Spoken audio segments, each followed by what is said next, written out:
بسم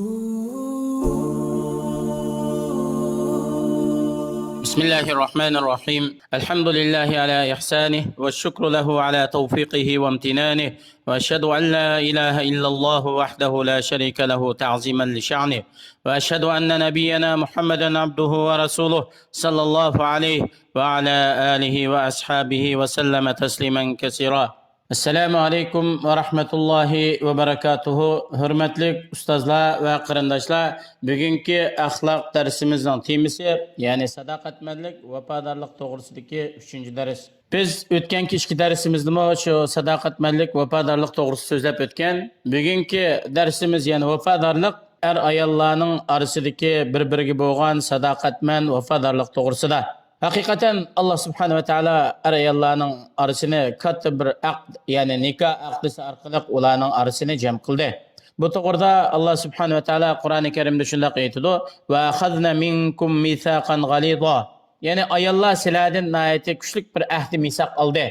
Ya'ni sizlar to'y qilgan vaqtida ayollar sizlardan qattiq va'da olgan, va'daga vafo qilinglar. Müminlerin anısı, yani Peygamberimiz sallallahu aleyhi ve sellem'nin tunca ayarı boğan Hadice bint Huveylid radıyallahu anha. Yani Hadice radıyallahu anha yüzünün bütün mal mülkü bilen Peygamber aleyhisselam'a yardım bergen. Peygamber aleyhisselam'a bergen yüzündeki ahdisini, vədisini saklagan, vədisi tuğan. Allah subhanahu ve teala Peygamber aleyhisselam'ın yani bütün evlatları, perzentleri Hadice radıyallahu anha'dan doğulgan. Yani Allah Hadice radıyallahu anha arkalık Peygamber aleyhisselam'a evlatlarını rızık bergen. Şundakla Peygamberimiz sallallahu aleyhi ve sellem'ge peygamberlik vahiysi kelgen vaqtida ayollardan tunji qitim iman etgan Peygamber aleyhisselam'ni tasdiqlagan kishi Hadice anamiz bo'lgan. Shundaqla bütün dünya insanlardan yani hemmeden burun iman etgan kishi Hadice anamiz bo'lgan. Hadice anamiz yani Peygamberimiz sallallahu aleyhi ve sellem'ge vahiy nazil bo'lgan vaqtida uni tavranmasdan mustahkam turishga sabab bo'lgan. Peygamber aleyhisselam'ning irodasini kuchlantirgan. Hadice radıyallahu anha özününki yaşayan hayatida özünün yoldaşı için nayeti yaxshi ayol, yaxshi xonim bo'lgan. Bu to'g'rida Ibn Hajar rahimahulloh shunday deydi: Hadice anamiz mümkün bo'lgan har qanday ishda Peygamber aleyhisselamni rozi qilishga tirishdi. 20 necha yillik oila turmush jarayonida Hadice anamizdan Peygamberimiz sallallohu aleyhi ve sellemni xafa qildigan, ochiqlantirdigan hech qanday gap so'z, sharkat sodir bo'lmagan. Peygamberimiz sallallahu aleyhi ve sellem Hadice anamizninki sadoqatmandligi, vafodorligiga buningdan oshirib javob qaytargan. Yani onun yaxshiligining barabarida Peygamber aleyhisselam qilgan yaxshiliklarga rahmat, tashakkur etgan. Hadice anamiz vafot bo'lib ketgandan keyin Peygamber aleyhisselam doim Hadice anamizninki gapini qilatdi va shunday aytdi: haqiqatan Allah subhanahu wa ta'ala bana onu yaxshi ko'rishdan iborat bo'lgan bir so'ygini rizq qilib berdi. Müslim rivayet qilgan hadis. Ba'zi vaqtida Peygamberimiz sallallahu aleyhi ve sellem qo'y o'ltirib qolsa, qo'yning go'shtlarini parchalab, uni Hadice anamizninki hayot vaqtidagi yana do'stlarga avatib berdi va shunday aytdi: haqiqatan Hadice shunday bir xonim bo'lgan.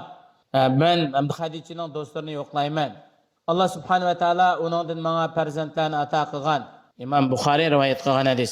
İmam Navoiy rahimahulloh deydi: "Mushuning hammasi nima desa, va'daga vafo qilish, sevgi, muhabbat, do'stlikni saqlash, o'zining hamroyininki izzat, hurmati, shon sharifiga rioya qilish, hayotlikda birga yashagan vaqtida bo'lsin yoki vafot bo'lgandan keyin şu hamroyininki yaqin yo'riqlari, tonish bilishlarini, oila tavobatlarini ikrom qilish, buning hammasi va'daga vafo qilish, do'stlikni muhofazat qilishning dalilidan iborat."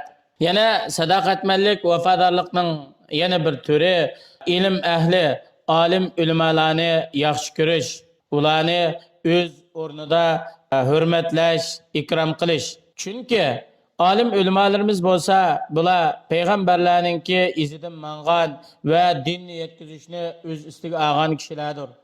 İmam Tahaviy rahimahulloh shunday deydi: Salaf alimlari mayli ilgirki zamandagi bo'lsin, keyingi zamandagi bo'lsin, tabiinlardan, fiqh alimlaridan, hadis alimlaridan, tafsir alimlaridan, har qaysi sohadagi har qanday olimlar bo'ladi ekan, bular bir-birini nihoyat go'zal, chiroyli shaklda zikr qiladi. İmam Ahmed rahimullah deydi, men 30 yıldan beri her kechasi İmam Şafii rahimullah için yaxshi tilaklarni tilab duo qilaman. Allohdan uning uchun istig'for tilab qilaman. Nima desam, İmam Ahmed rahimullah o'zining ustozi bo'lgan İmam Şafii rahimullohga bo'lgan hurmat, ikromni shundoq davomlashtirgan. Hamda o'zininki hamrohlari uchun buningga vafo qilish nima bilan bo'ladi desa, uning qilgan yaxshiliklari, ish faoliyatlari bo'lsa, buningga rahmat aytish bilan, uningki yoshirun sirlari bo'lsa, maxfiy ishlari bo'lsa va uningki do'stlik sevgilari bo'lsa, buni obdan muhofazat qilish, oshkorlamaslik va buningga go'zal madiyalarni ifodalash, uningga yetadigan aziyatlarni cheklash va kuchining yetishicha o'zi yaxshi ko'rgan hamrohi uchun va uning avlodlari uchun yaxshilik qilish. Har qanday bir odam birsiga yaxshilik qiladi ekan yoki birsi bir odamga yaxshilik qiladi ekan, imkoniyati bo'lsa yaxshilik qilgan odamni mukofotlash kerak. Ya shu qilgan yaxshilikqa o'xshash yoki inondan oshirib mukofotlash kerak. Agar bu o'ziga yaxshilik qilgan odamni mukofotlaydigan bir narsa topolmasa, bu odamning haqqida Allohdan yaxshi tilaklarni tilab duo qilish kerak. Buning o'zimi shu do'stlikqa, hamrohlikqa, vafo qilganlikning qatoridan hisoblanadi. Şuna Allah subhanahu wa ta'ala Kur'an-ı Kerim'de hel cezaul ihsani illal ihsan. Yaxşılıkma mükafati fakat yaxşılık buludu. Bu vafadarlık degan hamda insonninki tili ve amaliy hareketininki birlikte samimiylik bilan amaliylashidir. Vafadarlık bo'lsa shu insonninki ko'nglida tasvirligisiz xursandlik ve xushallikni paydo qiladi. Ve şundaqla ening uchun bu odam vafodor bo'ladigan yana bir odam uchunmi yaxshilik qilish, uni mukofotlashga bo'lgan rag'bat paydo bo'ladi. Yaxshilikqa tinib olgan odam degan bu odamning vafodorlikdan bo'lgan himmati asosi yo'qolib ketgan kishi hisoblanadi. Ya'ni boshqalar yaxshilik qilgan bo'lsa, uningga tuzkorlik qilish va yaxshiligiga joyida javob qaytarmaslik va hatto buning uchun bir rahmat tashakkur aytmaslik bo'lsa, bunday insonlarda vafodorlik, sadoqatmanlik deydigan narsaninki asrimi qolmaganlik bo'ladi. İnsonninki boshqalarga xayr ehson qilish va inondan boshqa har qanday ishda insonning ishi faqat Allohning roziligi uchun bo'lishi kerak. Agar bir odamga siz yaxshilik qilib, bu odam sizning qilgan yaxshiligingizga javob qaytarmaydi ekan, sizga rahmat tashakkur bildirmaydi ekan, siz buningdan qayg'urib ketmang, g'am qilmang. Chunki siz qilgan yaxshilikqa Allohdan savob talab qilasiz, insonlardan rahmat tashakkur talab qilmaysiz. Shuning uchun yaxshilikni xolis Alloh uchun qilamiz. Boshqalar mayli rahmat desin yoki demasin, buningga parvo qilmaymiz. Çünkü Allah subhanahu ve taala Kur'an-ı Kerim'de bunu bayan qilib deydi. İnnemâ nut'imukum liwajhillahi la nuridu minkum jazaa'an ve la shukura. Biz haqiqatan sizlarga Allah roziligini ko'zlab yemek içmek birimiz, yaxshilik qilamiz, xayr ihson qilamiz. Biz sizlarga bunday yaxshiliklarni qilish orqali sizlardan bizni bir mukofotlantirki yoki bizga rahmat tashakkur aytamtiki deydigan bunday narsani maqsad qilmaymiz. Faqat Allah roziligini maqsad qilib shunday qilamiz. Shuning uchun qarindoshlar va'daga vafo qilishga, sadoqatman bo'lishga hirsman bo'laylik. Chunki inson va'dasiga vafo qilgan vaqtida, sadoqatman bo'lgan vaqtida insonning qalbi sog'lom bo'ladi, ma'naviyati yuqori bo'ladi. Shuning uchun maqtalg'uchi sifatlar va isil axloqlar bilan axloqlanishga tirishchilik qilishimiz kerak. Bu bo'lsa insonning utuq qozonadigan va g'alaba qozonishninki temasidan iborat. Allah subhanahu wa ta'ala her birimizni daim va'daga vafo qiladigan, vafodor, sadoqatman, yaxshi kishilarning qatoridan qilsin.